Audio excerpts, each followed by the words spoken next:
नमस्कार दोस्तों, स्वागत है वाईफाई समर्पण में। मैं नंदू सिंह 19 सितंबर 2020 को पुस्तकालय ग्रेड थर्ड यानी लाइब्रेरियन भर्ती परीक्षा हुई थी, उसकी सटीक आंसर की लाया हूं, जो आगामी भर्ती परीक्षाओं के लिए भी बहुत ही उपयोगी है। जो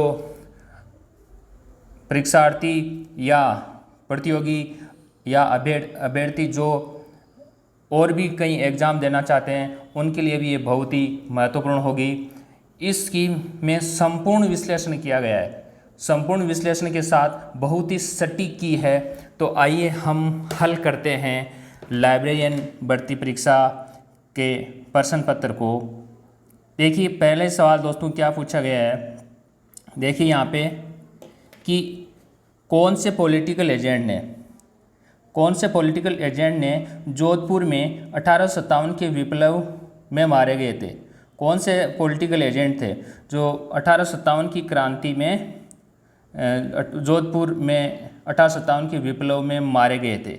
देखिए इसका सही ऑप्शन होगा मैक मॉसन होगा, क्योंकि मैक मॉसन क्या हुआ था कि जो आउवा या बिठोड़ा का युद्ध हुआ था, ये 18 सितंबर 1857 को पाली के पास बिठोड़ा का युद्ध हुआ था, जिसमें आउवा के ठाकुर कुशाल सिंह थे और मैक मॉसन भी थे साथ में उनके।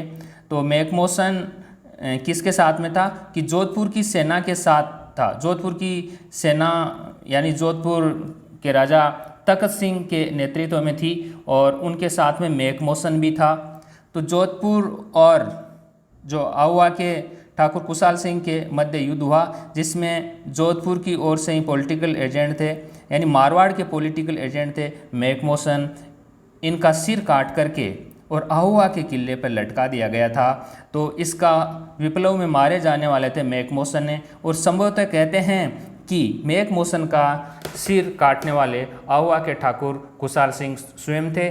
आहुआ के ठाकुर स्वयं एक क्रांतिकारी थे, एक राष्ट्रवादी भावना वाले थे, बहुत ही अच्छे इंसान थे। तो देखिए यहाँ पर यही ऑप्शन होगा, ईडन नहीं होगा। देखिए ईडन, सोवर्स, बर्टन नहीं होगा। ईडन तो पॉलिटिकल एजेंट कहाँ का था? जयपुर का था। और सोवर्स उदयपुर का पॉलिटिकल एजेंट था। और जो बर्टन है ये कोटा का था। देखिए कोटा का जो विप्लव हुआ था उसमें बर्टन का सिर काट दिया था, मेजर बर्टन का सिर काटा गया था और पूरे शहर में घुमाया गया था। तो यहाँ पे सही एग्जिट आंसर होगा मैक मॉसन। नेक्स्ट क्वेश्चन देखिए, सामूगढ़ के युद्ध में दारा की पराजय का समाचार मिलते ही, देखिए सामूगढ़ के युद्ध में दारा की पराजय का समाचार मिलते ही किस राजपूत शासक ने औरंगजेब की अधीनता स्वीकार कर ली थी? देखिए सामूगढ़ का युद्ध, ये सामूगढ़ का युद्ध हुआ था 29 मई 1658 को। सामूगढ़ का युद्ध, ये सामूगढ़ फतेहाबाद यूपी के पास में है, वहाँ ये युद्ध हुआ था। और ये युद्ध हुआ था औरंगजेब वर्सेस दारा शिकोह। अपन ऐसे भी कह सकते हैं कि जो शाहजहाँ की सेनाएं थी और एक और औरंगजेब था। तो औरंगजेब और दारा के मध्य ये युद्ध हुआ था, जिसमें क्या हुआ था, इस युद्ध में दारा के साथ में कौन था? अपने कह सकते हैं कि ये जोधपुर के महाराजा जसवंत सिंह साथ में थे। तो जैसे ही ये दारा पराजित हुआ था, इस युद्ध में मारा गया था, तब महाराजा जसवंत सिंह प्रथम, ये जोधपुर मारवाड़ के राजा थे, इन्होंने औरंगजेब की अधीनता स्वीकार कर ली थी। तो इसका सही विकल्प होगा, क्या होगा? महाराजा जसवंत सिंह। बाकी ये नहीं होंगे, ये नहीं होंगे। तो महाराजा जसवंत सिंह प्रथम जोधपुर के महाराजा थे मारवाड़ के। नेक्स्ट क्वेश्चन देखिए कि खेजड़ी का पेड़ संबंधित है कौन से लोक देवता से है? देखिए गोगाजी, तेजाजी, पाबूजी, देवजी। यहाँ खेजड़ी का पेड़ गोगाजी से संबंधित है। देखिए गोगाजी का सवाल देखिए आप, BSTC एग्ज़ाम के अंदर भी पूछा जा चुका अभी। और इसके साथ देखिए पीटीटी एग्ज़ाम में भी हाल ही में जो हुई है उसमें भी पूछा जा चुका है। इसके अलावा राजस्थान पुलिस में भी पूछा जा चुका है। तो ये काफ़ी बार ये सवाल पूछा जा चुका है कि गोगा जी की ओल्डी कहाँ पे है, इस प्रकार से राजस्थान पुलिस में भी पूछा गया था। तो खेजड़ी का पेड़ है ये गोगा जी से संबंधित है, क्योंकि खेजड़ी के पेड़ के नीचे ही गोगा जी का थान होता है। तो सही विकल्प होगा गोगा जी। नेक्स्ट क्वेश्चन देखिए, मेवाती बोली से संबंधित जिला कौन सा है? देखिए मेवात सेक्टर कौन सा होगा? मेवात सेक्टर होता है अलवर का सेक्टर है, मेवात सेक्टर है। तो यहाँ अजमेर नहीं होगा, ये मेरवाड़ा सेक्टर में आ जाता है, कोटा हाड़ौती में आ जाता है, सीकर शेखावाटी में। तो सही विकल्प होगा इसका अलवर होगा। मेवाती बोली अलवर में बोली जाती है। नेक्स्ट क्वेश्चन देखिए, क्या है नेक्स्ट क्वेश्चन? किस त्योहार पर घूमर नृत्य किया जाता है? सवाल क्या है कि किस त्योहार पर घूमर नृत्य का आयोजन होता है? देखिए वैसे तो घूमर नृत्य सभी जो मांगलिक कार्य है वहाँ पे किया जाता है, लेकिन इसका जो विशेष तौर से घूमर नृत्य गणगौर के ऊपर किया जाता है। तो सही विकल्प गणगौर होगा। और ये राजस्थानी नृत्यों का सिरमौर नृत्य है। राजस्थान का ये प्रसिद्ध नृत्य है, सिरमौर नृत्य भी कहते हैं इसको। बहुत ही सुंदर नृत्य है, ताल और लय के लिए ये प्रसिद्ध नृत्य है। नेक्स्ट क्वेश्चन देखिए, जीवन कुटीर के गीत निम्न में से किसके द्वारा लिखा गया है? देखिए जीवन कुटीर, मैं यहाँ बता देना चाहता हूँ आपको। देखिए इस सवाल को, जीवन कुटीर जो गीत है किसके द्वारा लिखा गया है? तो जीवन कुटीर की स्थापना की बात करें सबसे पहले एक संस्था के रूप में, तो 1929 में जीवन कुटीर की स्थापना हुई थी, ठीक है। और ये स्थापना की थी हीरालाल शास्त्री ने, पुत्री शांताबाई के नाम पे, पुत्री शांताबाई के नाम पर। और उन्होंने ये जीवन कुटीर के गीत लिखे थे। और यही फिर शांताबाई जो पाठशाला थी, आगे चल कर के वर्तमान में इसको वनस्थली विद्यापीठ भी कहते हैं। तो यहाँ जो सही होगा जीवन कुटीर गीत का, देखिए यहाँ हीरालाल शास्त्री होगा, बाकी ये नहीं होंगे। नेक्स्ट क्वेश्चन देखिए, संत दरियावजी रामसनेही संप्रदाय की किस शाखा के प्रवर्तक है? देखिए ये सवाल अक्सर जो न्यूज़पेपर में भी खूब आता है, रामसनेही संप्रदाय का है, क्योंकि ऐसे आता है दरियाव जी की ईंटें तेरी, क्योंकि दरियाव जी की ईंटें वो पानी में भी तैरती है, जो उन्होंने तपस्या की थी वो ईंटें। तो देखिए ये रामसनेही जो संप्रदाय है, रामसनेही संप्रदाय की 4 शाखाएं हैं। कितनी शाखाएं? 4 शाखाएं। एक शाखा है रेण में, दूसरी है शाहपुरा, मुख्य शाखा शाहपुरा भीलवाड़ा वाली है। और जो शाहपुरा भीलवाड़ा वाली है उसके जो प्रवर्तक रामचरण जी है। एक सिंहथल है, ये सिंहथल शाखा बीकानेर में हरि रामदास जी की। और चौथी शाखा है खेड़ापा, खेड़ापा कहाँ पे? जोधपुर में, और उसके संत रामदास जी है। लेकिन जो रेण वाली है, रेण वाली के संत दरियाव जी है। तो यहाँ संत दरियाव जी की रामसनेही की किस शाखा के प्रवर्तक हैं? रेण होगा इसका सही उत्तर। देखिए ये सभी सवाल है जो वाईफाई समर्पण और समर्पण कंपटीशन जो क्लासेज है वहीं से, ये सब पूरे के पूरे सवाल वहीं से हैं। मैं कोई एक आध की नहीं कह सकता अपवाद को छोड़ के, और पूरे के पूरे सवाल वहीं से हैं। आप इसलिए चैनल को सब्सक्राइब कर लें और साथ ही बेल आइकन प्रेस कर लें। फटाफट चैनल से जुड़ जाइए, आप अपना उज्जवल भविष्य बना सकें ताकि। नेक्स्ट क्वेश्चन देखिए, निम्नलिखित में से राजस्थान का कौन सा जिला कानन मेला से संबंधित? देख कानन मेला का होगा बाड़मेर होगा इसमें। नेक्स्ट क्वेश्चन देखिए, निम्नलिखित में से किस जिले में भीमलाट विजय स्तंभ है? देखिए जो भीमलाट विजय स्तंभ, एक तो केवल विजय स्तंभ है, जो विजय स्तंभ तो आपको पता ही चित्तौड़ में, लेकिन ये भीमलाट विजय स्तंभ की बात की गई है। तो यहाँ पे आप देखिए इसका सही होगा भरतपुर में। नेक्स्ट क्वेश्चन देखिए, हमीर रासो के अनुसार रणथंभौर किस किले का प्रारंभिक नाम क्या था? देखिए ये पूछा किसके अनुसार है? हमीर रासो के अनुसार पूछा है, और रणथंभौर के किले का प्रारंभिक नाम पूछा गया है। तो देखिए बहुत ही अच्छा सवाल है। इसका होगा रणस्तंभपुर। देखिए रण प्लस स्तंभपुर, रणस्तंभपुर होगा। और यहाँ सही विकल्प बनेगा इसका रणस्तंभपुर। रणथन भी नहीं होगा, रणदेवपुर होगा, रणथंभपुर भी नहीं होगा, पहला ही होगा इसका रणथंभौर का किला। नेक्स्ट है वनस्थली विद्यापीठ से संबंधित थी। वनस्थली विद्यापीठ से संबंधित कौन थी? देखिए इसका सवाल पहले भी अभी हमने पढ़ा है, जो जीवन कुटीर की वाला। तो वनस्थली विद्यापीठ से संबंधित थी, ये रतन शास्त्री थी। कौन? रतन शास्त्री। ये रत्ना शास्त्री थी, ये हीरालाल शास्त्री की पत्नी थी। अभी हमने जो पढ़ा हीरालाल शास्त्री की पत्नी थी। और इससे संबंधित एक सवाल और बनता है रतन शास्त्री से, ये राजस्थान की प्रथम पद्मश्री पुरस्कार प्राप्त करने वाली महिला थी। प्रथम महिला राजस्थान की जिसने पद्मश्री पुरस्कार प्राप्त किया था, तो पद्मश्री मिला था जिनको, तो यह इससे संबंधित ये भी हो गया सवाल। तो यहाँ पे हो जाएगा रतन शास्त्री। नेक्स्ट क्वेश्चन देखिए, जोधपुर की मेहरानगढ़ दुर्ग का निर्माण किसने करवाया था? देखिए काफ़ी इजी क्वेश्चन है और ये सवाल तो करीब करीब आप सबको आता ही है कि जोधपुर के मेहरानगढ़ दुर्ग का निर्माण पूछा है। मेहरानगढ़ दुर्ग का निर्माण किसने कराया? तो देखिए यहाँ सही विकल्प होगा राव जोधा। देखिए राव जोधा ने करणी माता के आशीर्वाद से 1459 में 59 में जो मेहरानगढ़ दुर्ग की नींव रखी थी, स्थापना की थी।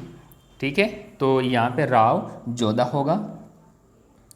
नेक्स्ट क्वेश्चन है देश हितैषी सभा को स्थापित कब किया गया? देखिए देश हितैषी सभा का पूछा गया है, तो यहाँ 1877 में हुई थी वो। तो देखिए यहाँ आपको कहीं ज़्यादा अंदर जाने की जरूरत नहीं है, 1877 इस ऑप्शन में, तो 2 जुलाई 1877। नेक्स्ट क्वेश्चन देखिए, राजपूत राज्यों में संधि करने वाला अंग्रेजों की तरफ से अधिकारी कौन था? देखिए ये सवाल पहले भी पूछा जा चुका है। काफ़ी सवाल ऐसे होते हैं जो रिपीट होते रहते हैं, ये सवाल पहले पूछा जा चुका है। ये सवाल पहले भी पूछा जा चुका है कि राजपूत राज्यों से संधि करने वाला अंग्रेजों से जो अधिकारी कौन था, ये क्वेश्चन है। तो यहाँ होगा चार्ल्स मेटकाफ होगा, यहाँ पे चार्ल्स मेटकाफ होगा। जब अपन इस चार्ल्स मेटकाफ के बारे में यदि बात करें कि ये 1811 में जब दिल्ली का रेजिडेंट बना था, चार्ल्स मेटकाफ 1811 में जब दिल्ली का रेजिडेंट बना, तो उन्होंने सबसे पहले राजपूत राजाओं को शरण देने की सोची थी, राजपूत राजाओं को संरक्षण देने की सोची थी, उनसे संधि करने की सोची थी। तो यहाँ पर अंग्रेज़ों की तरफ से चार्ल्स मेटकाफ होगा और ये सवाल पहले भी पूछा जा चुका है। नेक्स्ट क्वेश्चन, संयुक्त राजस्थान का प्रथम प्रधानमंत्री कौन था? सवाल ये है कि संयुक्त राजस्थान का प्रथम प्रधानमंत्री कौन था।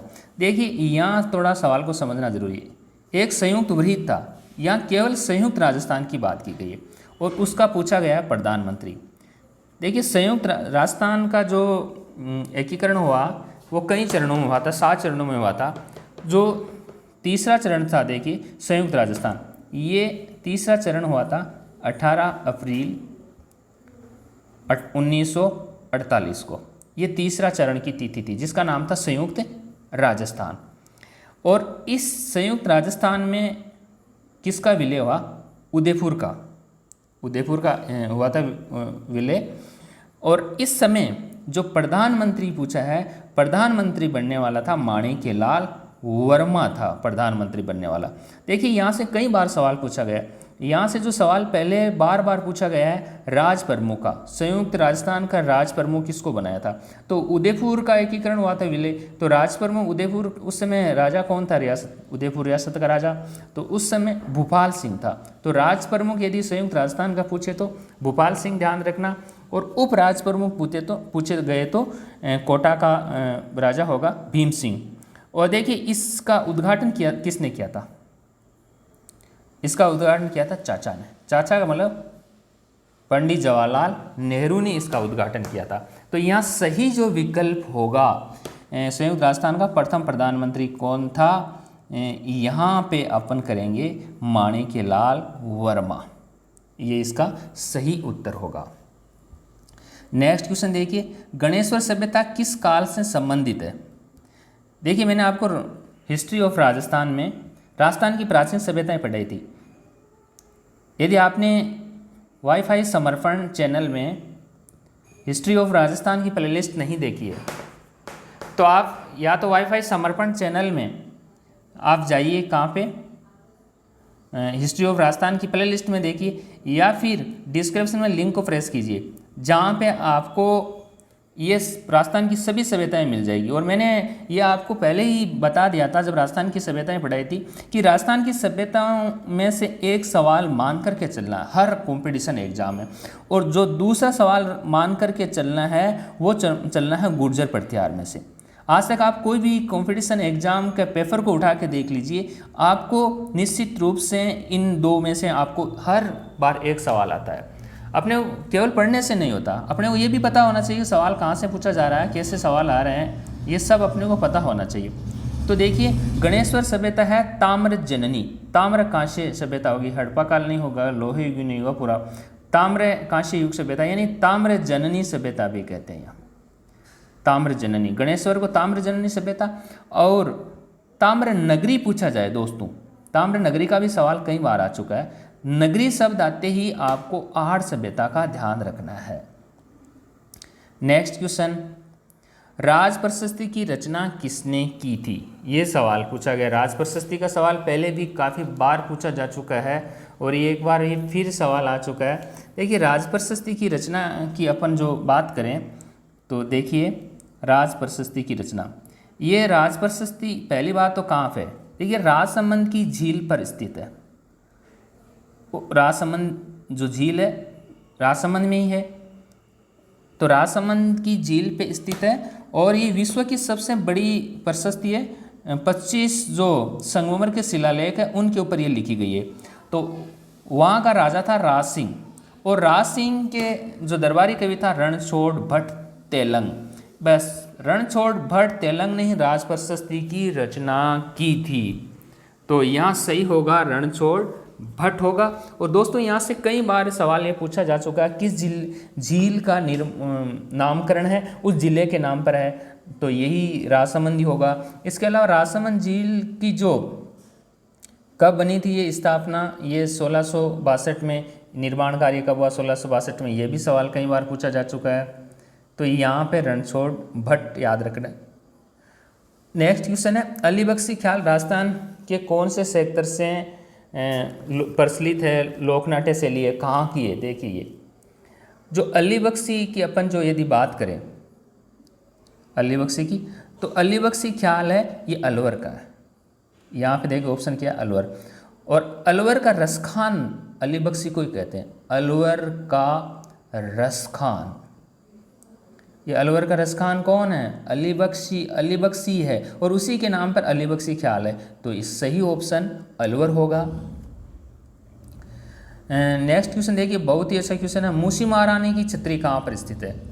देखिए जो छतरियाँ हैं कहाँ पर है, मीनारें कहाँ पे, ऐसे सवाल आते हैं। तो मूसी महारानी की छतरी ये अलवर में। आपने पढ़ा होगा जो 80 खंभों की छतरी है, 80 खंभों की छतरी, इस 80 खंभों की छतरी को ही क्या कहते हैं? मूसी महारानी की छतरी। और ये कहाँ पे लोकेटेड है? अलवर के अंदर। ऐसे दोस्तों यदि पूछा जाए 84 खंभों की छतरी, तो 84 खंभों की छतरी बूंदी में है। लेकिन यहाँ तो मूसी महारानी की बात की है, तो मूसी महारानी की कहाँ होगी? अलवर में होगी। नेक्स्ट क्वेश्चन, जयपुर चित्रकला शैली का स्वर्णकाल किस शासक के काल को कहा जाता है? देखिए काफ़ी एक जटिल टाइप का क्वेश्चन बनाया कि जयपुर चित्रकला शैली, यहाँ देखिए आमेर भी नहीं दिया है, जयपुर चित्रकला शैली दिया है और उसका स्वर्णकाल किस शासक के काल को माना जाता है। तो यहाँ पे जो अपन बात करेंगे तो स्वर्णकाल की बात है सवाई ईश्वरी सिंह ही होगा, क्योंकि ईश्वर सिंह के समय ही जो साहिब राम था, चित्रकार था साहिब राम, उसी साहिब राम ये फेमस चित्रकार था, उस साहिब राम ने ही ईश्वर सिंह का आदमकद चित्र बनाया था। आदमकद, आदमकद का अर्थ हुआ कि जो पैर से लेकर के सिर तक का पूरा चित्र बनाया था। तो यहाँ इसका मेरे ख्याल से यही होगा, सवाई ईश्वर सिंह ही होगा। अगला क्वेश्चन देखिए, जोधपुर के कौन से शासक अपनी रियासत को स्वतंत्र रखना चाहते थे?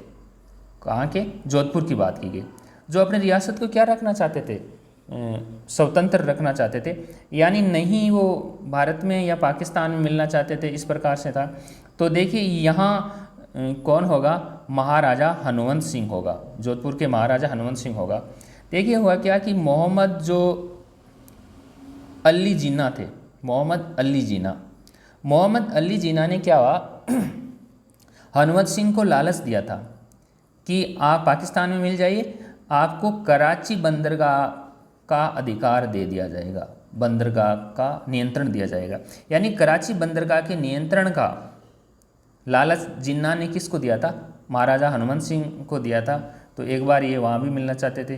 तो इस प्रकार से यहाँ जो सही विकल्प होगा महाराजा हनुमंत सिंह ही होगा। नेक्स्ट क्वेश्चन, कालीबाई राजस्थान के किस आंदोलन से संबंधित है? देखिए इसके सवाल कई बार इसका सवाल पूछा जाता है। जो कालीबाई है ये राजस्थान के किस आंदोलन से संबंधित है? तो कालीबाई का संबंध है रास्तापाल आंदोलन या रास्तापाल कांड भी कहते हैं, और ये कहाँ पे? डूंगरपुर में। यहाँ के देखिए यहाँ पर जो भीखा भाई थे वो एक संस्था चलाते थे, और ये जो वहाँ की एक विद्यार्थी थी कालीबाई, तो जब इसके गुरु नाना भाई आदि जो थे उनको जब अंग्रेज़ घसीट के ले जा रहे थे तो इसने रस्सी काट दी थी, ठीक है ना, तो फिर ये शहीद हुई थी। इस प्रकार से ये रास्तापाल आंदोलन होगा डूंगरपुर के अंदर। सही विकल्प इसका सी होगा। नेक्स्ट क्वेश्चन देखिए, राजस्थान में पावाड़ा का मतलब क्या है? देखिए पावाड़ा का, राजस्थान में पावाड़ा का मतलब पूछा गया है। तो देखिए ये बहुत ही जटिल क्वेश्चन, इसके जो विकल्प दिए हैं बहुत ही जटिल है। देख, लोक कथा, लोक गाथा, देख कथा और गाथा देखिए कितना, लोक गीत और लोक साहित्य। दोस्तों ये काफ़ी जटिल क्वेश्चन है। वैसे जो पवाड़े की बात करें तो पवाड़े, पाबूजी के पवाड़े बहुत ही प्रसिद्ध है, पाबूजी राठौड़ के, और ये माठ वाद्य यंत्र के ऊपर भी गाए जाते हैं। तो पाबूजी के जो लोक गाथा ही होगी, एक तरह से गाथा होगी, गीत भी नहीं होंगे, अपन इसको बोलेंगे लोक गाथा। देखिए काफ़ी मेरे ख्याल से यही क्वेश्चन सही है, क्योंकि लोक गाथा ही है ये। नेक्स्ट क्वेश्चन देखिए, सीताराम साधु राजस्थानी किस आंदोलन से संबंधित? देखिए आंदोलन दिए, शेखावाटी, हाड़ौती किसान, नीमूचना किसान, बिजोलिया किसान आंदोलन। तो देखिए यहाँ नीमूचना भी नहीं होगा, ये नीमूचना अलवर में हुआ था, हाड़ौती किसान नैनूराम वाला था, शेखावाटी का भी नहीं होगा, दुर्गा देवी आदि था। ये इसमें होगा बिजोलिया किसान आंदोलन। देखिए बिजोलिया किसान आंदोलन हो, सीताराम दास। बिजोलिया किसान आंदोलन भारत का पहला सबसे लंबा चलने वाला अहिंसात्मक आंदोलन था। ये 1897 में शुरू हुआ था और 1941 तक चला था, यानी 44 वर्षों तक चला और कभी इसमें हिंसा नहीं हुई। अहिंसात्मक ये आंदोलन था और इसका प्रारंभिक जो नेतृत्व किया था सीताराम साधु ने किया था। उसके बाद विजय सिंह पथिक वगैरह आ गए। इस प्रकार से काफ़ी लंबा आंदोलन चला था। तो बिजोलिया किसान आंदोलन होगा, सही विकल्प होगा बिजोलिया किसान आंदोलन। गुर्जर प्रतिहार वंश की किस शासक ने अपनी राजधानी मंडोर से मेड़ता स्थानांतरित की थी? देखिए दोस्तों, मैंने आपको जब गुर्जर प्रतिहार वंश पढ़ाया था, आप राजस्थान की हिस्ट्री की जो प्ले लिस्ट में जाइए, वहाँ आपको मैंने गुर्जर प्रतिहार वंश बताया है। मैंने उस समय ये बताया था कि उससे बाहर कोई सवाल नहीं जाएगा, और कोई भी सवाल है कि बाहर नहीं जा रहा है। तो आपने यदि अभी तक जो प्ले लिस्ट में नहीं देखा है, या वाईफाई समर्पण की डिस्क्रिप्शन लिंक को प्रेस करके वहाँ देखिए, राजस्थान की हिस्ट्री में गुर्जर प्रतिहार वंश है, वहाँ पूरी इसकी डिटेल मैंने दी है, और बहुत ही संक्षिप्त में और पूरे इस प्रकार से सारगर्भित नोट्स के माध्यम से मैंने आपको एक PDF वगैरह भी डाली है। तो आप वहाँ देखिए कि गुर्जर प्रतिहार वंश ने अपनी राजधानी मंडोर से मेड़ता स्थानांतरित की थी। देखिए यहाँ अपन जो बात करते हैं कि जो नागभट्ट प्रथम था, उस समय मैंने आपको नागभट्ट के बाद में कुछ नेक्स्ट में इसके बारे में बात बताई थी कि नागभट्ट ने अपनी नई, नागभट्ट प्रथम की बात कर रहा हूँ, इसने अपनी राजधानी बनाया था भीनमाल को, और वास्तविक संस्थापक नागभट्ट प्रथम को ही माना जाता है। भीनमाल को राजधानी बनाया। इसके अलावा इसने उज्जैन को, राजस्थान के बाहर उज्जैन को भी राजधानी बनाया था। और क्या हुआ था, उन्होंने एक नई राजधानी बनाया था जिसका नाम था मेड़ता। ये पूरे मैंने गुर्जर प्रतिहार वंश में आपको पढ़ाया, पूरी जानकारी दी है इसके बारे में। पूरा वीडियो देखिए, पूरे वीडियो के अंत तक देखिए, उसके अंदर पूरी जानकारी है। तो यहाँ होगा नागभट्ट प्रथम था। देखिए रज्जिल का ही पुत्र था ये नागभट्ट प्रथम। नेक्स्ट क्वेश्चन देखिए, कौन से राष्ट्रीय उद्यान वन्यजीव अभयारण्य में जोगी महल स्थित है? जोगी महल काफ़ी चर्चा में रहने वाला महल है, तो जोगी महल का सही होगा रणथंभौर राष्ट्रीय उद्यान। देखिए एक हेरिटेज के रूप में ये काफ़ी प्रसिद्ध है, तो ये राष्ट्रीय रणथंभौर राष्ट्रीय उद्यान है, उसके अंदर ही जोगी महल स्थित है। और यहाँ पे काफ़ी जो दिग्गज बड़ी हस्तियाँ आती है, रुकती हैं यहाँ पे। अगला क्वेश्चन देखिए, राजस्थान में मूंगफली की फसल के उत्पादन में देखिए सर्वश्रेष्ठ मृदा यानी मिट्टी पूछी है। तो मूंगफली सर्वाधिक किस मिट्टी में होती है? ये सबको पता है, काली मृदा होगी, काली मिट्टी में मूंगफली काफ़ी होती है, या ये हो जाएगा। बर्बरी एक प्रजाति है। देखिए बर्बरी एक बकरी की नस्ल है, और ये बर्बरी जो बकरी की नस्ल है ये बहुत ही सुंदर नस्ल है। बकरी की सबसे सुंदर नस्ल बर्बरी है। और पाई कहाँ पे जाती है? सवाई माधोपुर, और सवाई माधोपुर के अलावा ये भरतपुर में पाई जाती है। तो बर्बरी की नस्ल सवाई माधोपुर भरतपुर में पाई जाती है, और ये बहुत ही सुंदर नस्ल है। तो यहाँ सही विकल्प होगा बकरी होगा बर्बरी का। इसकी एक ट्रिक भी है दोस्तों, मैंने आपको बताई हुई पहले भी, कि देखिए बकरी की नस्ल जज लोही पर्वत मार बरसे, जज लोही पर्वत मार बरसे। देख जो जमुनापुरी है, जखराना है, लोही नस्ल है, परबसरी है, मारवाड़ी है, बर का मतलब बर्बरी, से का मतलब शेखावाटी, ये सब नस्लें किसकी है? बकरी की नस्लें हैं। तो यदि ये देखिए आप वाईफाई समर्पण चैनल से जुड़िए, और ये बहुत ही शानदार ट्रिक्स के माध्यम से जो हम पढ़ाई कर रहे हैं उसका आप फ़ायदा उठाइए। तो नेक्स्ट क्वेश्चन देखिए आप, फेल्सपार खनिज कौन सी चट्टानों से मिलता है? देखिए फेल्सपार जो खनिज है ये ग्रेनाइट चट्टानों से मिलता है, और इसका सवाल है स्कूल लेक्चरर भर्ती परीक्षा में भी पूछा जा चुका है, सेकंड ग्रेड में पूछा जा चुका है, राजस्थान पुलिस पटवार सब में फेल्सपार। इसकी मैंने आपको एक ट्रिक भी बताई थी, याद कीजिए आप। नेक्स्ट क्वेश्चन है, उत्तर पश्चिमी रेलवे का, देख उत्तर पश्चिमी रेलवे का मुख्यालय कहाँ पे? तो उत्तर पश्चिमी रेलवे का मुख्यालय राजस्थान में देखिए जयपुर के अंदर है।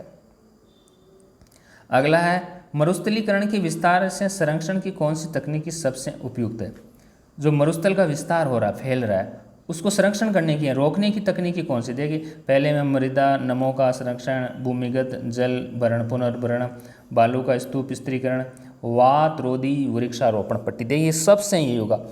देखिए अभी जो पीटीटी के अंदर सवाल पूछा मरुस्थलीकरण किससे सर्वाधिक फैल रहा है, वो फैल रहा है वायु से। और यहाँ आया वात का अर्थ होता है वायु, रोधी यानी रोकना, हवा को रोकने वाली वृक्षारोपण पट्टियाँ लगाइए।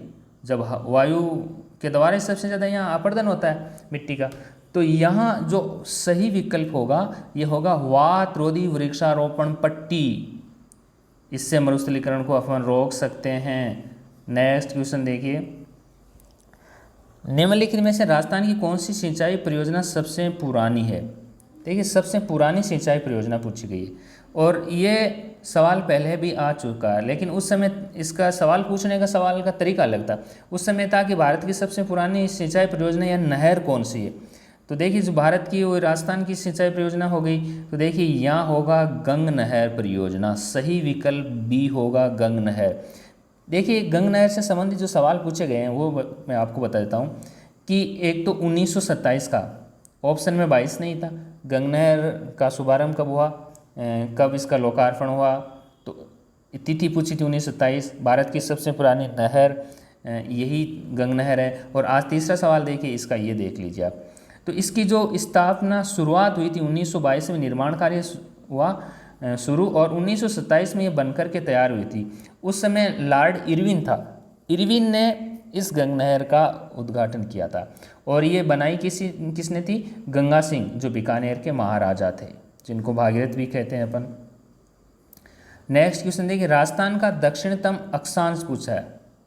तो इसको, इस सवाल को कैसे हल करोगे? देखिए आप इस सवाल को हल करने का मैं तरीका बताऊँ आपको कि आप जैसे यहाँ ये लिख लिया हमने, ये उत्तर और ये दक्षिण, यहाँ देखिए ये पूर्व और ये पश्चिम। तो जो राजस्थान की लोकेशन है ये क्या है कि 23 डिग्री 03 मिनट से लेकर के, उत्तरी अक्षांश से लेकर के यहाँ से शुरू होगी और फिर ऊपर की ओर जाते हैं तो 30 डिग्री 12 मिनट्स उत्तरी अक्षांश से, और इधर अपन पश्चिम की बात करें तो होगा 69 डिग्री 30 मिनट से लेकर के 78 डिग्री 17 मिनट्स तक। यानी यहाँ पे बोरकुंडा है बांसवाड़ा में, और यहाँ पे है कोणा गांव श्रीगंगानगर में, यहाँ है कटरा सम जैसलमेर में, और यहाँ की अपन बात करें सिलाना गांव राजाखेड़ा में। इस प्रकार से राजस्थान फैला हुआ है। तो यहाँ राजस्थान का दक्षिणी अक्षांश पूछा है, यानी उत्तर दक्षिण, ये दक्षिणी रहा, और अब इसका अक्षांश पूछा है तो देखिए 23 डिग्री 03 मिनट्स ये रहा, तो 0 नहीं है तो भी देखिए आप चल जाएगा। तो यहाँ 23 डिग्री 3 दक्षिणी नहीं होगा, ठीक है। और इसके अंदर देखिए 23 डिग्री 3 मिनट्स उत्तरी अक्षांश से हैं, तो 23 डिग्री 3 मिनट्स उत्तरी अक्षांश इसका ये हो जाएगा। 23 डिग्री 3 मिनट्स उत्तरी अक्षांश से लेकर के और ये कहाँ तक होगा 30 डिग्री 12 मिनट्स, तो यहाँ इसका सही विकल्प यही होगा 23 डिग्री 3 मिनट्स, याद कर लीजिए आप। अपन नेक्स्ट क्वेश्चन की बात करें तो नेक्स्ट क्वेश्चन देखिए आप पे। नेक्स्ट क्वेश्चन क्या है कि निम्नलिखित में से क्या सवाल है, कौन सा समतल उच्च मैदान हेरोन महोदय द्वारा तृतीय पेनिजेन के रूप में पहचाना गया है? तो ये सवाल देखिए, जो अपन जो बात करते हैं चट्टानें आदि वहाँ से ये संबंधित है। तो इस सवाल को आप इस प्रकार से देखिए, ये तृतीय जो पेनिजिन की पेनिफ्लेन की जो अपन यदि बात करें तो यहाँ पे ये मेवाड़ नहीं होगा, 56 या बनास मैदान होगा इसका। देखिए थोड़ा इसमें काफ़ी कन्फ्यूजन टाइप तो लगता है, लेकिन इसका बनास मैदान ही होगा। नेक्स्ट क्वेश्चन देखिए कि जून जुलाई माह में कौन से ज़िले में सर्वाधिक धूल भरी आंधियाँ चलती है? तो जून जुलाई माह में कौन से ज़िले में सर्वाधिक धूल भरी आंधियाँ पूछी गई? तो देखिए धूल भरी आंधियाँ के बारे में आपको मैं थोड़ा डिटेल से भी बता दूं। देखो धूल भरी आंधियों के बारे में अपन थोड़ी चर्चा करें तो ये देखिए आप, धूल भरी आंधियाँ देखिए सबसे ज़्यादा जो धूल भरी आंधियाँ चलती है ये श्री गंगानगर में ही चलती है। ये एक महीने में 27 दिन आती है, लगभग 27 दिन। तो इसका सही जो विकल्प होगा ये गंगानगर होगा। नेक्स्ट क्वेश्चन देखिए, राजस्थान के नागौर, पाली, जोधपुर और बाड़मेर जिलों में मुख्य रूप से कौन सी मिट्टी पाई जाती है? देखिए सवाल क्या है कि नागौर, पाली, जोधपुर, बाड़मेर में तो कौन सी मिट्टी पाई जाती है? देखिए काली नहीं पाई जाती है, काली दक्षिण भारत में, लाल मृदा भी यहाँ नहीं है, लाल पीली भी नहीं है। तो यहाँ बलुई मिट्टी होगी, बलुई यानी बालू मृदा वाली मरुस्थली मिट्टी। देखिए बाड़मेर का, जोधपुर का जब नाम आ जाता है तो आपको बिना सोचे भी नहीं ध्यान रखिए, बलुई मृदा मरुस्थली मिट्टी होगा। यहाँ पे सही यही होगा, डी सही होगा इसका, डी। देखिए इसका जो सही ऑप्शन होगा ये डी होगा। इसी प्रकार से जो अपन नेक्स्ट की बात करें, नेक्स्ट क्वेश्चन देखिए क्या है, नर्मदा योजना से राजस्थान का सर्वाधिक लाभान्वित जिला पूछा गया। देखिए दोस्तों ये जो सवाल है इसकी मैं बात करूं तो सर्वाधिक जो लाभान्वित किससे? नर्मदा योजना से। ये मैंने आपको कई बार पहले भी बता चुका हूं मैं कि नर्मदा नहर से संबंधित सवाल हमेशा पूछा जाता है। देखिए नर्मदा नहर से जो संबंधित सवाल पूछे गए हैं कि पहला तो इसका ज़िले पूछे जाते हैं, किस ज़िले में सिंचाई नहीं होती। इसकी 2 ही जिलों में होते हैं, अभी बात करेंगे। इसके अलावा पूछा गया कि राजस्थान की पहली जो नहर परियोजना जिसमें स्प्रिंकलर सिस्टम या फव्वारा पद्धति से ही सिंचाई होती है, केवल फव्वारे से ही आप सिंचाई कर सकते हैं, तो वो भी नर्मदा ही है। और किन 2 जिलों में होती है? एक तो है जालोर और दूसरा है बाड़मेर। तो दोस्तों यहाँ नर्मदा से राजस्थान में सर्वाधिक लाभान्वित जिला पूछा है, तो नागौर भी नहीं है, जैसलमेर भी नहीं है, पाली भी नहीं है, तो कौन सा होगा? बाड़मेर, क्योंकि बाड़मेर और जालोर दो ही जगह होती है, जालोर इस ऑप्शन में ही नहीं, तो सही विकल्प क्या होगा? बाड़मेर होगा। निम्नलिखित में से कौन सा राष्ट्रीय पार्क वन्यजीव अभयारण्य सबसे बड़ा है? देखिए यहाँ पूछा क्या गया है कि सबसे बड़ा वन्यजीव अभयारण्य पूछा गया है। कौन सा राष्ट्रीय पार्क है वन्यजीव अभयारण्य सबसे बड़ा है, इनमें से कौन सा बड़ा है? ये जो चारों ऑप्शन दे रखे हैं इनमें से पूछा गया है। तो देखिए यहाँ केला देवी की क्षेत्रफल की अपन बात करें तो 676 वर्ग किलोमीटर में। देखो दोस्तों मैं लगभग ये बता रहा हूँ, मैं आगे पॉइंटों का नहीं पता मुझे। कुंभलगढ़ की अपन बात करें तो ये 610 वर्ग किलोमीटर सेक्टर में फैला है। सरिस्का की अपन बात करें तो ये देखिए 492 वर्ग किलोमीटर सेक्टर में ये फैला हुआ है। इसी प्रकार से यदि फुलवारी के नाल की अपन बात करें तो ये 511 वर्ग किलोमीटर सेक्टर में फैला हुआ है। तो दोस्तों यहाँ यदि अपन को सबसे ज़्यादा क्षेत्रफल किसका लगता है, देखिए ये तो 511 है, ये 492, ये 610 है, तो सबसे ज़्यादा यहाँ क्षेत्रफल किसका दे रखा है? केला देवी का। तो केला देवी अभयारण्य ही इसका सही उत्तर होगा, क्योंकि देखिए कुंभलगढ़ का 610 है, सरिस्का का 492 है और फुलवारी का 511 है, तो यहाँ सबसे ज़्यादा केला देवी का ही है क्षेत्रफल। तो राष्ट्रीय वन्यजीव अभयारण्य सबसे बड़ा पूछा, राष्ट्रीय पार्क या वन्यजीव अभयारण्य सबसे बड़ा है। लेकिन दोस्तों यहाँ देखिए एक चीज़ ये भी है, निम्न से कौन सा राष्ट्रीय पार्क वन्यजीव अभयारण्य सबसे बड़ा है, तो यहाँ क्षेत्रफल की वगैरह की भी बात नहीं है। तो यदि क्षेत्रफल की तो बात होगी तो यहाँ केला देवी होगा, और यदि अदर में पूछा जाए तो यहाँ कोमलगढ़ हो सकता है, लेकिन यहाँ केला देवी की संभावना ज़्यादा है। देखिए कुछ सवाल ऐसे होते हैं स्वयं आयोग जो भर्ती एजेंसी है उसी पे डिपेंड करता है कि कौन सा सही होगा। ऐसे देखिए भीखाबाई सागवाड़ा नहर राजस्थान का सर्वाधिक लाभान्वित जिला पूछा है। देखिए भीखाबाई जो सागवाड़ा नहर है ये माही नदी पर स्थित है, माही नदी पर स्थित है ये, और ये है कहाँ पे? माही नदी पे डूंगरपुर में है। तो सही विकल्प क्या होगा? माही नदी में डूंगरपुर होगा इसका लाभान्वित जिला। नेक्स्ट क्वेश्चन है राजस्थान में सर्वाधिक फेल्सपार उत्पादक जिला। देखो मैं दोस्तों आपको मैं कई बार पढ़ाता हूँ तो ये मैं बताता हूँ कि अजमेर फेल है। इस प्रकार से मैं आपको एक ट्रिक बताता हूँ कि अजमेर क्या है? फेल है, क्योंकि यहाँ काफ़ी जो वैकेंसियाँ हैं यहाँ एक आयोग करवाता है ना, तो काफ़ी उसमें लंबित चलते रहते हैं। तो ऐसे फेल है इस प्रकार से मैंने आपको एक ट्रिक के रूप में बताया दोस्तों, अदरवाइज न ले कोई अन्यथा न ले अजमेर वासी, मैं क्षमा चाहूँगा उनसे। तो राजस्थान में सर्वाधिक जो फेल्सपार है, देख फेल कौन? अजमेर, तो ये फेल्सपार के लिए क्या होगा? अजमेर। ये एक याद करने की एक ट्रिक है, फेल अजमेर फेल, इस प्रकार से याद हो जाता है। और देखिए फेल्सपार किस काम में आता है, ये सवाल भी, ये फेल्सपार का सवाल स्कूल लेक्चरर भर्ती में, राज्य पुलिस भर्ती में, पटवार भर्ती में, पता नहीं कितने एग्जाम के अंदर पूछा गया। ये तो सवाल बहुत बार पूछा जाता है। तो इसका ये भी ध्यान रख लीजिए कि फेल्सपार किस काम में आता है? सिरेमिक उद्योग में, सिरेमिक उद्योग में काम में आता है फेल्सपार। अजमेर में है, ये ध्यान रखना। नेक्स्ट क्वेश्चन अपन बात करते हैं। देखिए नेक्स्ट क्वेश्चन क्या है? राजस्थान में केंद्रीय भेड़ प्रजनन केंद्र कौन से स्थान पर स्थित है? सवाल क्या है? केंद्रीय भेड़ प्रजनन केंद्र पूछा है। देखिए केंद्रीय जो भेड़ प्रजनन केंद्र ये केंद्र सरकार द्वारा ICR केंद्रीय कृषि अनुसंधान द्वारा संचालित है। ये सवाल भी आ चुका है पहले, ICR द्वारा संचालित है ये। और इसी केंद्रीय भेड़ प्रजनन केंद्र कौन से स्थान पर स्थित है? ये भी देखो, इसकी स्थापना 1962 में हुई थी। और यह है अविकानगर। अविकानगर कहाँ पे है? टोंक। अविकानगर टोंक में है ये। राजस्थान में केंद्रीय भेड़ प्रजनन केंद्र अविकानगर टोंक में स्थित है ये। तो यहाँ ये टोंक हो जाएगा, अविकानगर हो जाएगा, अविकानगर, ये अविकानगर।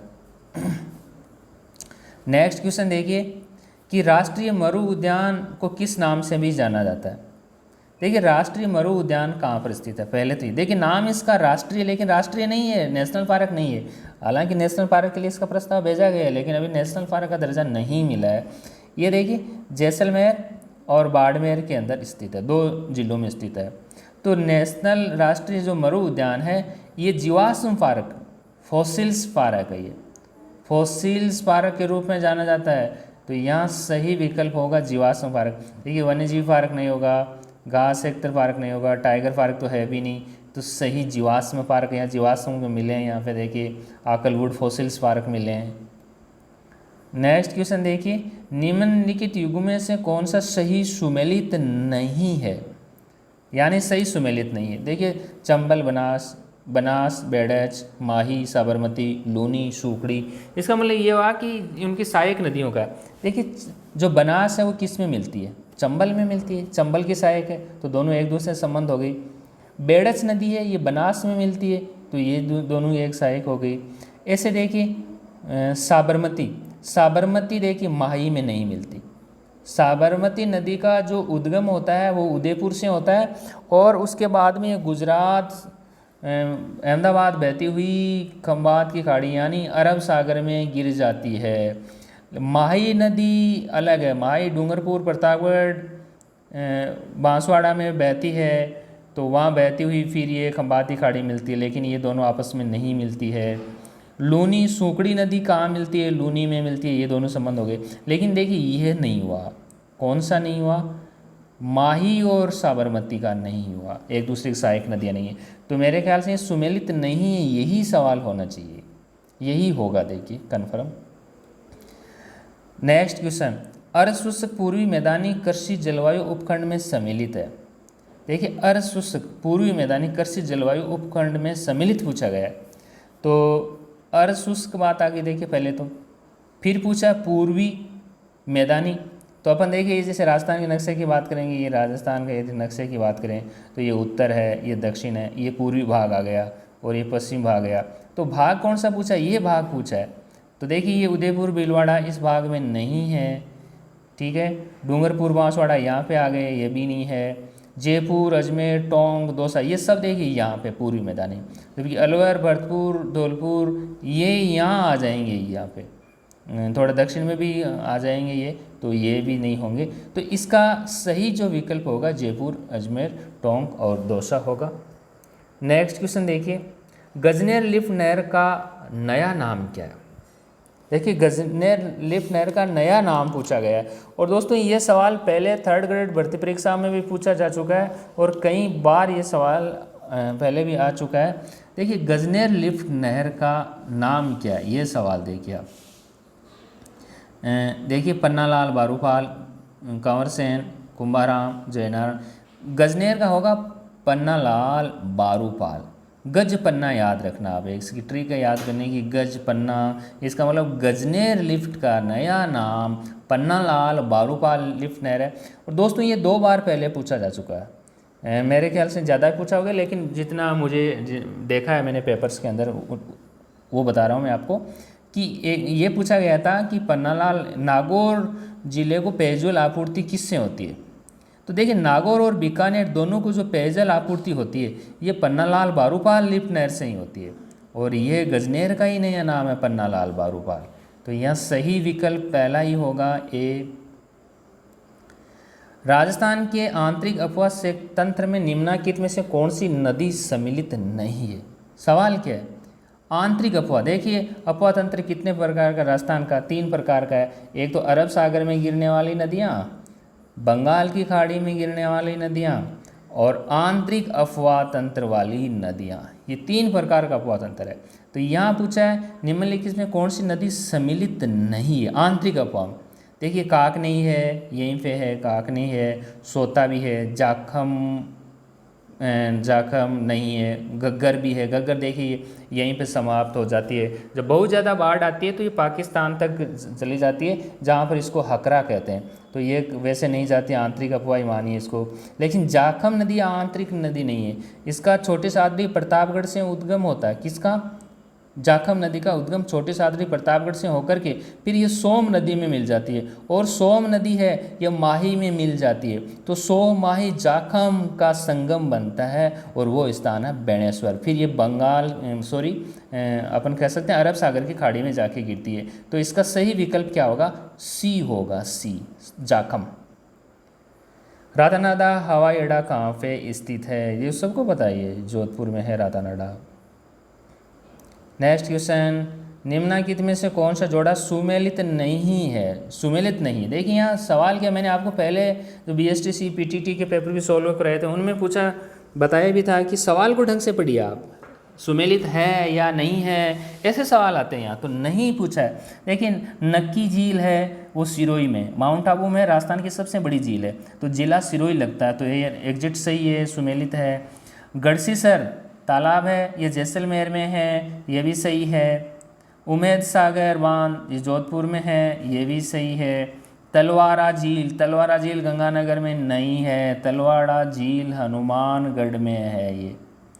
तो यहाँ पे जो सुमेलित नहीं है ये होगा तलवाड़ा श्री गंगानगर, ये ऑप्शन इसका ये होगा। नेक्स्ट क्वेश्चन देखिए आप, नेक्स्ट क्वेश्चन देखिए, बंसधारा पहाड़ी कौन से अभयारण्य में स्थित है? देखिए बंसधारा पहाड़ी का पूछा गया यहाँ पे। दोस्तों ये काफ़ी जटिल क्वेश्चन है, और कोई भी एग्ज़ाम होता है तो उसमें 2-4 क्वेश्चन ऐसे आते हैं, तो उनको आप नहीं करते हैं तो भी कोई मेरिट के ऊपर इफेक्ट नहीं पड़ता है। मैंने आपको पेपर हल कैसे करें एक वीडियो डाला है, पेपर हल कैसे करें एग्ज़ाम के अंदर, कंपटीशन एग्ज़ाम है, पेपर हल कैसे करें, ये मैंने आपको एक वीडियो अपलोड किया था, और उस समय मैंने आपको पूरे बताए थे कि कौन से सवाल कैसे हल करना चाहिए। यदि आपने अब तक यदि वो वीडियो नहीं देखा है और आप किसी एग्ज़ाम की तैयारी कर रहे हैं, गवर्नमेंट जॉब की तैयारी कर रहे हैं, तो दोस्तों इस पेपर हल कैसे करें एग्ज़ाम स्ट्रेटेजी नाम से एक प्लेलिस्ट बनाई है मैंने, स्ट्रेटेजी, उसके अंदर ये पूरा वीडियो मिल जाएगा, इसको ज़रूर देखें, आपके लिए ये सफलता के लिए काफ़ी मददगार साबित होगा। ये वीडियो आपने नहीं देखा तो बहुत बड़ी गलती की है, तो उसको ज़रूर देख लें आप अभी भी, और चैनल को सब्सक्राइब भी कर लें, साथ ही बेल आइकन ज़रूर दबा लें ताकि वीडियो के नोटिफिकेशन आपको मिलता रहे, क्योंकि यहाँ दोस्तों कड़ी मेहनत की जाती, जो भी यहाँ आपको पढ़ाया जाता है, वीडियो अपलोड किया जाता है, बहुत ही कड़ी मेहनत, पिछले 20 सालों के एग्ज़ाम के पेपर कैसे सवाल आते हैं, आगे कैसी रणनीति, बार बार पेपर कैसे बदल रहा है, पूरी जानकारी दी जाती है। मैं आपको मेरे 20 वर्ष का अनुभव शेयर करता हूँ हर वीडियो के अंदर। तो देखिए यहाँ बंसधारा पहाड़ी का ये सवाल अभी कहीं उपलब्ध वैसे नहीं हुआ है, और ये आप देखिए वैसे जो अजमेर के आसपास का सेक्टर है वहाँ भी ये बंसधारा का हो सकता है। तो इस सवाल को दोस्तों आप एक बार देखिए, कमेंट बॉक्स में भी बताइए कौन सा इसका सही होगा, क्योंकि जब तक मैं सटीक कुछ जानकारी नहीं होता मैं देना उचित नहीं समझता। तो इस सवाल को आप मेरे जो है कमेंट बॉक्स में आप कमेंट भी करें, इसको बंसधारा पहाड़ियाँ कौन सी होगी, कहाँ पे होगी। नेक्स्ट क्वेश्चन देखिए कि भारत में राष्ट्रीय शुष्क बागवानी अनुसंधान केंद्र कहाँ पे स्थित है? सवाल क्या है कि भारत में राष्ट्रीय शुष्क, अब देखिए यहाँ राष्ट्रीय शुष्क अनुसंधान केंद्र ही नहीं पूछा केवल, यहाँ एक शब्द है बागवानी। देखिए मैंने आपको ये कुछ सवाल ऐसे बताए थे कि राष्ट्रीय शुष्क क्षेत्र अनुसंधान कहाँ पे है, काजरी की बात करें तो काजरी जोधपुर में है ऐसे, लेकिन यहाँ बागवानी सब जोड़ा है। देखिए राष्ट्रीय शुष्क बागवानी अनुसंधान क्षेत्र, इसके अलावा खजूर अनुसंधान क्षेत्र, इसके अलावा जो ऊँट का होता है कैमल जो अनुसंधान क्षेत्र है, ऊँट उष्ट्र अनुसंधान केंद्र है, अश्व अनुसंधान केंद्र है, ये सब बीकानेर में ही स्थित है। तो यहाँ इसका जो सही विकल्प होगा ये बीकानेर ही होगा इसका। तो दोस्तों ये वीडियो आपको कैसा लगा आप कमेंट बॉक्स में कमेंट करें, और लाइक शेयर और सब्सक्राइब जरूर करें, साथ ही बेल आइकन प्रेस कर लें ताकि नेक्स्ट वीडियो का नोटिफिकेशन भी आपको मिलता रहे। और मैं नेक्स्ट वीडियो है जो करंट अफेयर्स का भी डाल रहा हूं, जो अभी पिछले कंपटीशन में सभी में अपने ही वाईफाई समर्पण में से ही करंट अफेयर्स पूछा गया है, बाकी अन्य क्वेश्चन भी है, इसमें सभी सब्जेक्ट की आपको तैयारी करवाई जाएगी। तो आप सब्सक्राइब ज़रूर कर लें और इसको साथ शेयर भी करें हैं। Thank you for watching. आज की वीडियो में इतना ही।